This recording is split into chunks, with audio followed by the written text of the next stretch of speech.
Welcome back to the Nora Firestone Show here on Freedom 1110 WKQA.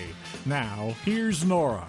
Welcome back. We are here today with a very special Father's Day, pro-American spirited Father's Day special. And joining me today are my guests, Paul Cram, a creative entrepreneur and actor from Minneapolis, Minnesota, and Samuel Ledoux, who is among other things, is a delegate to the Republican National Convention, and he's from New Mexico. And these gentlemen have quite great experiences and insights to share, having grown up in families where their own fathers modeled and helped to instill what they consider pro-American, real American values and principles of, along the lines of everything from commitment and devotion to family, to work ethic, to, that creative entrepreneurial spirit and drive.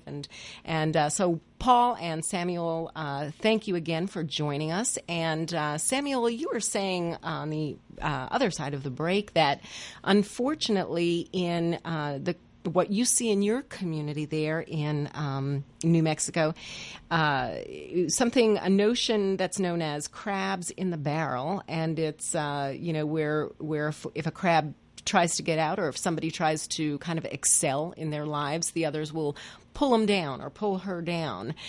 You didn't grow up with that spirit in your family and immediate community and people, but tell us what's so destructive about that? Why does that happen? And, what if your father had done that to you? Well, luckily, my immediate family isn't like that. Some of my extended family has expressed similar comments about my family because we are successful. And I've seen it in my extended family, but not so much in my immediate family. And I've seen it in my community as well. I think it comes from jealousy in the sense, but it's not just jealousy, because a lot of people can be jealous but still be proud that someone in their community is succeeding. Right, and still behave appropriately. Right. But that's right. Yeah. But the problem is that, all the identity politics that have entered into the mainstream political, arena have infiltrated a lot of the minority communities. And a lot of people feel oppressed, and they feel that if you're succeeding, for some reason the oppression isn't working on you. And, a lot of people do have opportunity. Here in New Mexico, Hispanics are the majority. I mean, it's very hard to argue in New Mexico that Hispanics are oppressed. We're the majority. We control most of the financial and government institutions. But for some reason, this national dialogue about Hispanics in general being oppressed has led to the sort of, victim mindset that has just been so prevalent throughout the United States to actually set in here as well. And when you're a victim and you see other people that you feel connected to rising, you kind of want to pull them down with you because you're not rising. You're not feeling the success. And they don't understand that a lot of it is just hard work. I mean, my father was dedicated to everything he did. I mean, this man, he went out and just worked his butt off from the very day he was going to school. He went to school, he got his master's, he worked at the Air Force Base, then he worked at the lab in the Department of Energy, and, he was also, everything he did. I mean, when he was involved in the church, we belonged to a United Methodist church here in Espanola. He was out there. He did everything he possibly could to volunteer for the church. He counted their money. He helped. And that's just the kind of person my father is that he's just dedicated to everything that he's done. And I've learned a lot from that. I learned that if I get involved in something, I have to just dedicate as much as I possibly can, even if it's just a small organizational thing. Like when I was in Student Senate in college, I dedicated countless hours to that, trying to help improve situations for my fellow students, as well as the Republican Party and Lions Club. I think that, if you're going to dedicate yourself to something, you have to just push forward as hard as you can. And I think that's what a lot of people in my community need to learn, is that you can make it, you can do it, but you have to work at it. Yeah, good. And Paul, I was going to ask you a question, but do you want to elaborate on that at all?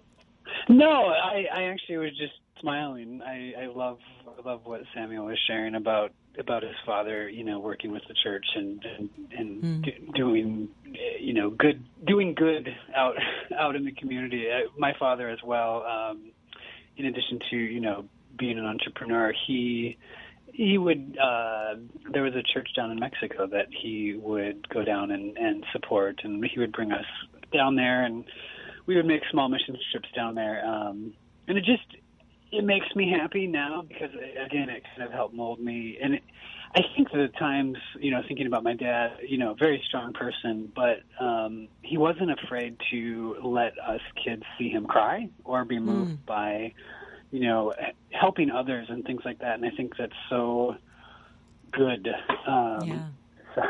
Sorry, my chair's banging here.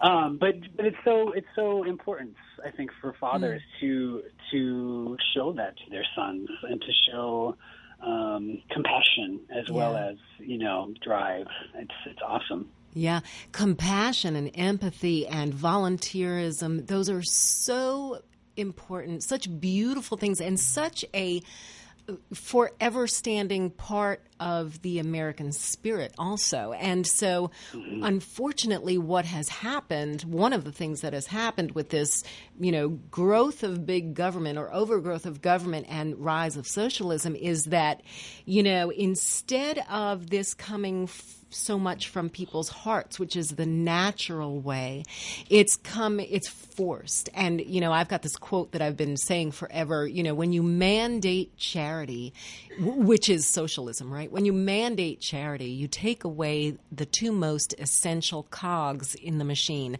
the goodwill and the gratitude. And instead you breed resentment and the entitlement mindset.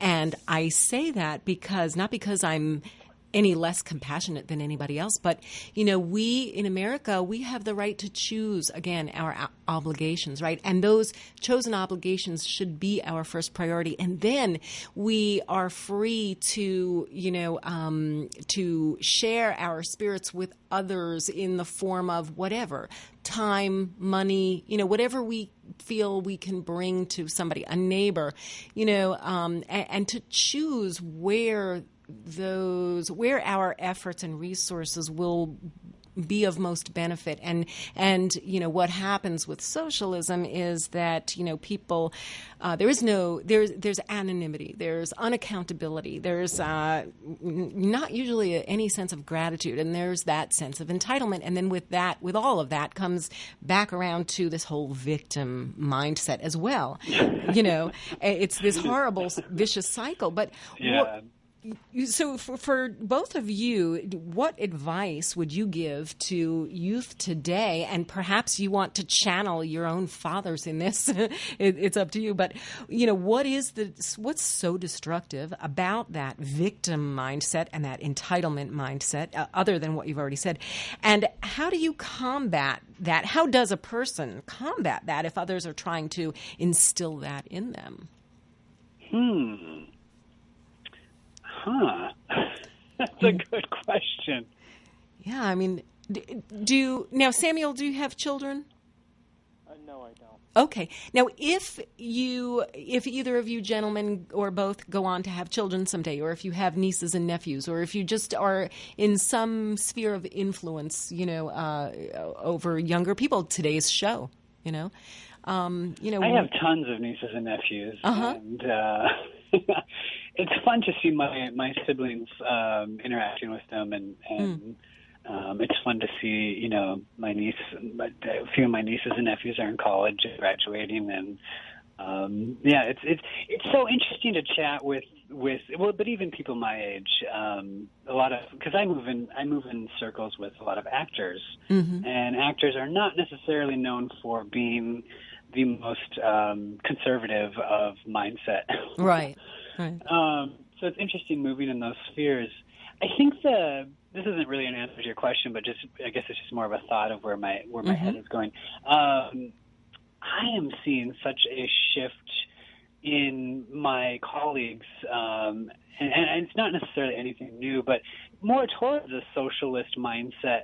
And what confuses me, and even in talking to like my nieces and nephews about like what they're talking about on campuses and things like that, is it is this shift towards a socialistic mindset.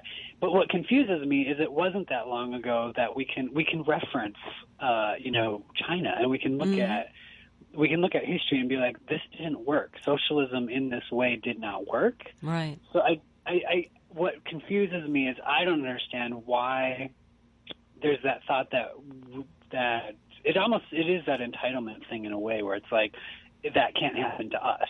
Do you know what I mean? Well, it can't if we preserve American values, right? Which is what the three of us and many others and listeners are trying to do, Absolutely. But right. I mean, first of all, when I hear the argument that socialism doesn't work, and Samuel, feel free to elaborate on this also, because you were talking about this also earlier this week about how it's destroyed, nations in South and Central America. But before that, even if it does work, it still doesn't give people the right in America to, impede and preclude my individual rights, your individual rights and liberties, right. To force socialism on us. There are other countries to which you can move if that's what you want. But in America, that is anti-American to force people, for government to be people's moral compasses other than, don't kill anybody, don't murder. You can kill in self-defense. Don't murder. Don't steal from people. The obvious, don't intentionally hurt people like that. But, so Samuel, do you want to elaborate on, what you've seen and studied in terms of how socialism has destroyed other nations? Well, yeah, I mean, you don't have to look any further than Venezuela as the latest example. And Venezuela, what they did is they tried to nationalize the industries that were making them the most money, such as oil. And when they did that, almost all the government's income not only came from taxes, but came from oil. And once the oil markets tanked, the entire economy tanked. They got into situations where a Big Mac, no kidding, almost cost $150 to purchase a Big Mac. What? And it was unbelievable. It was madness. And it got so bad that people have finally embraced change. The opposition party has finally won in Venezuela. Granted, they aren't as conservative as I'd like them to be. They're more of a centrist party, but it's a nice change from absolute socialism, which Venezuela was under. And I hope that, they're successful in their efforts to try to reform the government the best they can. But Venezuela, Brazil, Cuba, all of South America that has embraced socialism, a lot of it's collapsing. I was relieved that there was actually protesters in Brazil with signs that said "Mises, not Marx," and you'd see that there's actually a lot of conservative values catching on in South America now because they've learned that socialism doesn't work, and it's just shocking to me that some people here in the United States can look at what's going on just to the south of us and think that it's a good idea to implement those policies here.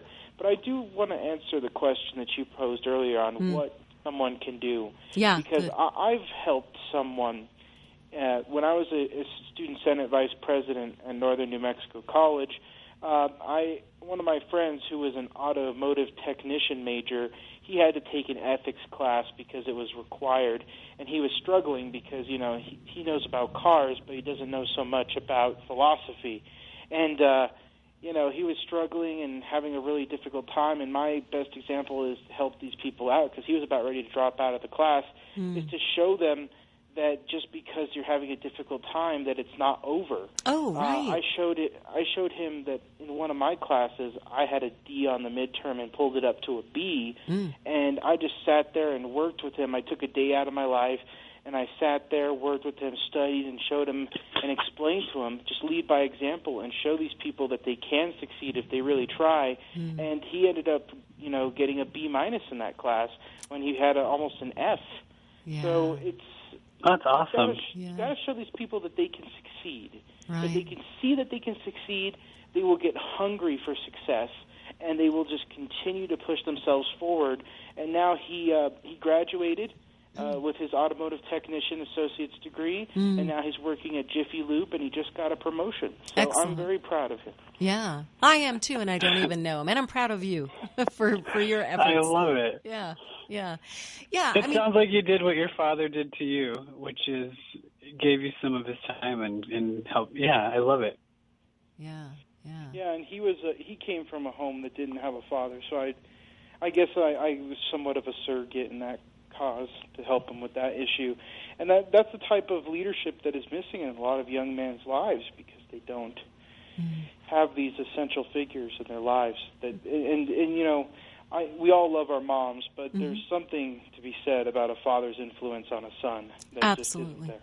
Absolutely. And I think that it's been a real disservice for all these years that I've seen, I've seen this whole praise and glorification for the, single mother idea, there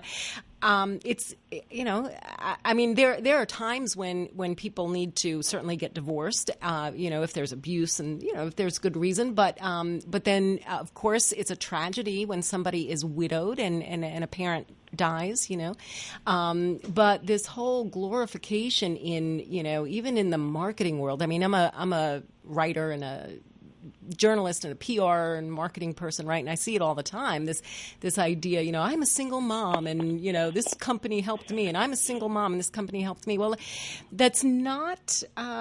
It's not a badge, when it's done intentionally, it's actually a disservice, And so again, it's not to come down on people who really are struggling to do the best by their families and are in situations that they didn't really participate in creating. But there's a difference between that and this idea that fathers are kind of a coincidental, thing, byproduct of whatever, and don't really have much value, and that it's okay for generations of women to be, bringing kids into the world without their fathers.